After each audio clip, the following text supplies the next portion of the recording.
Today's GDP figures will be released in the next few minutes. Our business presenter David Chow is with us in the studio now. David, what are we expecting? Well, we're expecting quite a weak result, and estimates vary depending on who you ask. Even among the big banks, there's a big discrepancy. So the expectation, according to economists' polls, quarterly GDP for June to be up by just 0.3%, which is a very weak result, and yearly growth of about 1%. So when I was talking about the major banks, between CBA, Westpac, NAB and ANZ, they're expecting anything from 0.8 to 1.1%. And but another measure that's worth taking a look at is GDP per capita. So that's been shrinking for 5 quarters in a row, and that means we're in a GDP per capita recession. So in simple terms, living standards have been going backwards for quite a long time. But it doesn't fulfill the definition of a technical recession, which is 2 consecutive quarters of the economy shrinking. And I guess the simple reason for that is we've had such a strong migration boom. In fact, last year there was record levels of migration. About 550,000 people moved to Australia. They were spending more money, and that's one of the main things that's really been propping up our economy as a whole. Yeah, that's been a hot political topic of lately, and no doubt that'll be part of the questioning of the Treasurer. He'll be holding a news conference in about an hour's time after we get these figures shortly. Now, the Reserve Bank has modelled a 0.9% annual GDP figure for the June quarter. So, I mean, these figures are to come in shortly, but what would, if it comes in weaker than that, will that factor into their thinking on interest rate cuts? Yeah, so that's why people are watching this GDP figure very closely, because if it turns out the Australian economy is performing much weaker than expected, or if it actually unexpectedly contracts, then there's conjecture that it could possibly improve the chances of an interest rate cut happening sooner rather than later. I did take a look at what money markets are pricing in at the moment. They're expecting the first rate cut won't happen until February next year, but those forecasts change all the time. But if these figures turn out to be stronger than expected, conversely, there's also an argument that it might make the Reserve Bank think perhaps let's not cut rates for quite a while, it might extend the time horizon. And understandably, this would have an effect on markets, so it's interesting. Before we started talking, the share market had already fallen by 2%, mainly due to a big fall in US tech stocks, and the Aussie dollar, it was at 68 US cents when the week began. Now it's like 66.9. So there will be some market reaction likely from these results. So these results are really just about to come in, David. But just to clarify, they are looking back. So this is the June quarter. And of course, the RBA has access to a lot of other data to date. Yeah, absolutely. So this is backward-looking data. It only takes you up to June 30. So it's a snapshot of how the economy was looking at the time. And, I haven't seen any strong indications that it's really, rebounded or anything. But, yeah, the September quarter figures, we'll probably get those in December. So there is a bit of a lag for the ABS in looking at such a wide range of data and, compiling it. But now it is in 11:30, I noticed. So let me just hit refresh on the ABS website and see if I can have the latest data. Okay, so yes, I do. So GDP on a quarterly basis in the 3 months to June, that went up by 0.2%. And in the year to June, it went up by 1.5%, it looks like. So this seems to be stronger than expected. So GDP up 0.2% in the June quarter and by 1.5% in the financial year that just finished up, according to the ABS, just to recap those figures. And the ABS commentary says here the Australian economy grew for the 11th consecutive quarter, though it did slow down over the financial year that just finished up. So excluding the COVID pandemic period, the annual financial year economic growth, or the yearly GDP growth, was the lowest since the 1991-1992 recession. Okay, so that is actually still considered a relatively weak result. And GDP per capita, as I expected, it's fallen for the 6th quarter in a row. So GDP per capita down 0.4%. So that means living standards have really fallen for 18 months in a row. row. So, as I mentioned, the population increase has been boosting the overall economic pie, but on an individual level, if you divide the economic pie by the number of people living here, people have been spending less, understandable, because of all these cost of living constraints. And there are all these factors that go into a GDP calculation. So, for example, household spending, it fell after 2 quarters of growth. So household spending down 0.2% for the June quarter, but government spending rose by a very strong 1.4%. So I can already see that government spending is one of the major things that's propped up the economy, even though individual households have been scaling back. So the ABS says here national non-defence spending drove growth this quarter, so national non-defence spending. And investment fell for the 3rd consecutive quarter, and the household saving ratio remained subdued. So I can delve into it a bit later.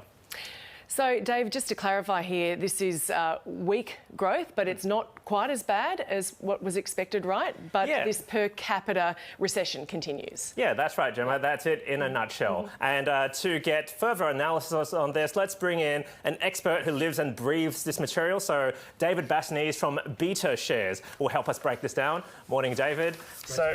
Likewise. So, now that you've heard the result, what do you think? Has anything surprised you?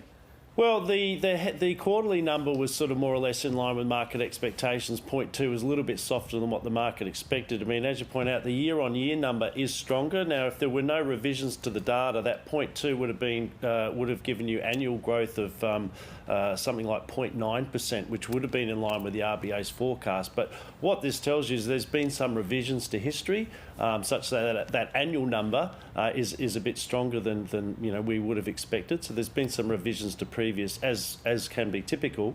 But I think the key point here is the economy, certainly in the quarter, was just crawling, barely crawling. Consumer spending very weak. As you point out, government spending has been the main prop in the quarter. Have to look into the details, but we know that immigration, tourism, these sort of things have been strong.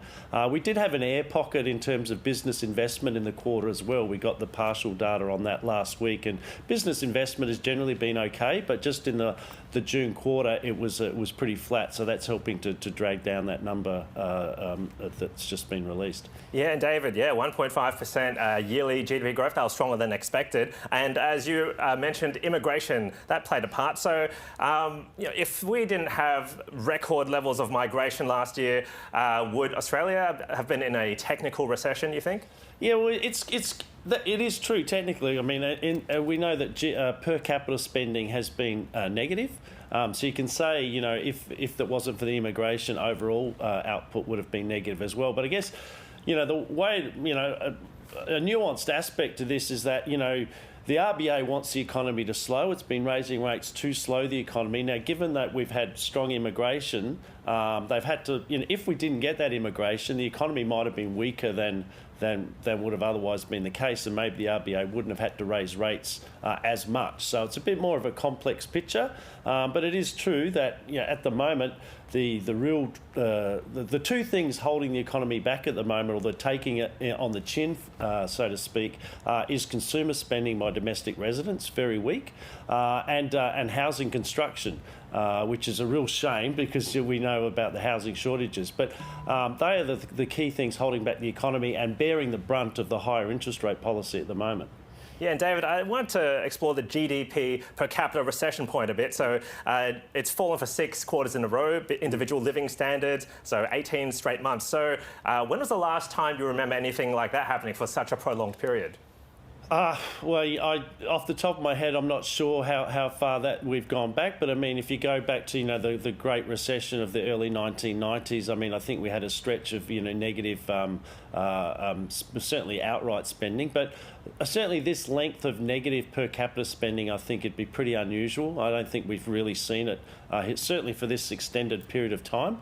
But again, the other issue at the moment is there's a difference between the rate of growth of the economy, which is weak.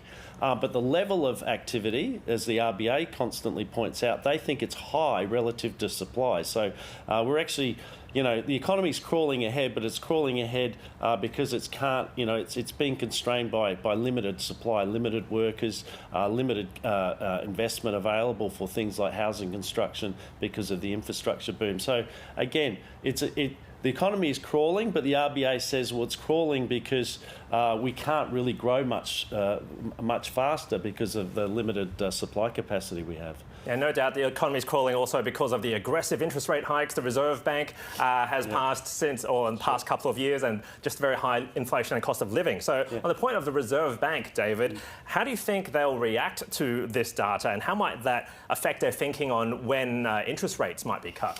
Yeah, well, I actually don't think... I think this number was broadly in line with their expectations. I mean, their quarterly expectation was something like 0.2, 0.3%. So the number did come in line with their expectations. What's happened today is there's been revisions. So if anything, it's a strong number because it means the economy was actually stronger in the quarters gone by than we previously thought. So I don't think it's a case to add to the case for a rate cut anytime soon. I think we're still really the main driver of interest rates will be not so much activity, unless it really falls off a cliff, but the inflation numbers. And we need to see more evidence of inflation declining before they could even think about cutting rates. And to my mind, that we won't really get enough evidence or enough time to get that evidence until early next year. Well, David, thanks again for your insights. So that was David Bassanese from Beta Shares. And Gemma, just to recap, 0.2% quarterly growth for the June quarter and 1.5% yearly growth. And just to quickly tell you the market reaction, the share market's down 1.7% instead of 2%, so it's improved. And the Aussie dollar is now back above 67 US cents. So there seems to be some sort of improvement following these results, perhaps not as bad as people are expecting, but they're still kind of weak. Yeah, a lot of it comes down to expectations too, doesn't it, Dave? Thank you. No worries. Well, let's bring in our political reporter, Tom Crowley now. Tom, the federal government and the RBA, they've been in a holding pattern, still uncertain about where the economy is headed. Does this change that picture at all? It doesn't necessarily change that picture very much, Gemma. I mean, this week began with a little bit of what seemed to be a war of words between the Treasurer and the Reserve Bank Governor when the Treasurer said that interest rates were smashing the economy. Might have been a little bit of a storm in the teacup there because it's similar language to what we've heard from the Treasurer before. But I suppose, when we're parsing the language of Treasurers and Reserve Bank Governors, it's a sign that we've spent such a long time just still not quite sure exactly which way the economy is going to break. And this update, which is 3 months in the past, we're looking again, learning some more texture about what was happening in the economy in April, May and June, still won't resolve that question one way or another. Now, this total figure of 1.5, if that is upwards revisions, that might suggest some greater strength than we thought. I noticed that we're obviously getting across this in real time, just looking at the ABS media release there. There was a number 1.5 somewhere and there was a 1 somewhere else. So there might be a little bit of confusion. I couldn't spot an explanation from the ABS about exactly what that revision had been. But 0.2, I think, is the key focus for the last quarter. 0.2 would be consistent with a number of about 1% for the year. And it suggests, again, that story of weakness. As David mentioned, both of the Davids mentioned before, that weak per capita growth falling. Household consumption, I spotted this line, it's the weakest that it's been since the Delta COVID lockdowns. Delta COVID lockdowns, of course, be an unpleasant memory for many of those of us who were in those lockdowns. That really is what Treasurer Jim Chalmers has spent a lot of time talking about. His emphasis in telling the economic story has been on how much of difficulty households are under. Now, in one sense, that's part of the point. The way that interest rates work, the way that the RBA fights inflation by raising interest rates is to put pressure on households to curb their spending. So in that sense, to the extent that we see a little bit of it, we're seeing exactly what's supposed to happen. Perhaps that might be a good sign that over the next few months, inflation might come to heel. On the other hand, the RBA is more concerned about the upside risk, more concerned that the inflation is still running hot. In a sense, more concerned that households and the broader economy, including government spending and business investment, not weak enough. And that's why in the last few meetings the RBA considered but ultimately rejected raising rates. It's why the RBA has told us that for the next 6 months they don't anticipate that we'll have another rate cut. Again, this doesn't dramatically change that picture. It just sort of shows some continued weakness. The economy's not moving into negative territory. We know migration plays a role there, but it's not definitively deteriorating. There's no definitive sign that the RBA has gone too far with its rate rises just yet, but there's also no sign yet that things are kind of definitively resolving solving on the inflation front either. So that's partly because we're working in the past, but it's maybe not a satisfactory answer. I think that the political stalemate and the rhetorical stalemate over the state of the economy will continue. Yeah, so Tom, with 6 quarters of weak growth now, how are the political parties sharpening their economic pitches as we approach an election? Well, there's a short-term dimension to the pitch and there's a long-term dimension to the pitch. So the short-term, it's all about when are we going to be rid of inflation? When are we going to get this cost of living monkey off our backs? That's something that the government's under a whole lot of pressure on. The government will run and is already saying, you know, look at what we're doing to support you with your cost of living through tax cuts, through energy bill relief. And the opposition, meanwhile, is smashing them on that and saying you're not doing enough to, you know, the price of everything is going up under this government and really seeking to pin the blame on the government for that. But as we get closer to the election, the longer term story is going to be important as well, because when we look past the short term inflationary pressures, 6 quarters of really weak, anemic, sclerotic, all the bad words you can think of in the dictionary, when the economy is not moving anywhere, both parties are going to need to go to the election telling a slightly longer term story about exactly how they see they can get it growing again. That's a story about how you get some productivity, how you get new frontiers for economic activity, how you can get those standards of living to turn around.